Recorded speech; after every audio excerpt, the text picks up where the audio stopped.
Let's look in at your Caribbean report for tonight.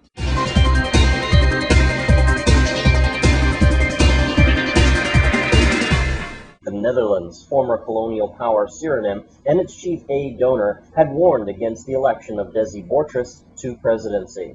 The Dutch court convicted the former strongman of trafficking cocaine in the Netherlands, but he has avoided an 11-year prison term because the two countries do not have an extradition treaty. The Dutch foreign minister, Maxime Verhagen, said that the Netherlands would restrict contacts with the president-elect to functional necessities. He said Mr. Bouterse is not welcome in the Netherlands unless it is to serve his sentence. But Parliament in Suriname has elected the former military ruler as its new president. Mr. Bouterse won the necessary 36 votes out of 50 after weeks of negotiation with political fractions following the party's narrow general election victory in May. He was accused of killing political opponents following a coup that first took him to power in 1980, and in 1999 he was convicted, in his absence in the Netherlands, of cocaine trafficking. The Dutch foreign minister said Mr. Bouterse enjoys immunity for the duration of his presidency. And in St. Lucia, the opposition leader in St. Lucia, Kenny Anthony, says he wants more scalps from the cabinet of Prime Minister Stephenson King. Mr. King fired his Attorney General Nicholas Frederick on Friday in the wake of what has become known as the Tuxedo Villa scandal, in which the cabinet severely censured by its courts for allowing Health Minister Keith Mondestai to transfer duty-free allowances intended for his guest house in the Tuxedo Villas to his home. And in Antigua and Barbuda, the opposition leader Lester Byrd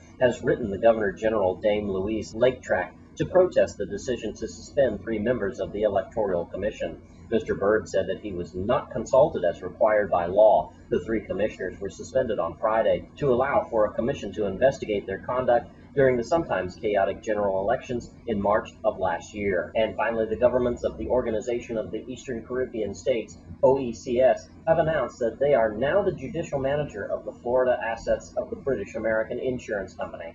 British American, in its sub-region, was one of the companies owned by CL Financial, the Trinidad-owned business group which collapsed 18 months ago. The collapse has left unpaid claims to the Eastern Caribbean countries at more than $90 million. Timothy Anthony, who is involved with the OECS rescue operation, says the recognition as judicial manager in Florida stays all action against the British American and the assets in the U.S.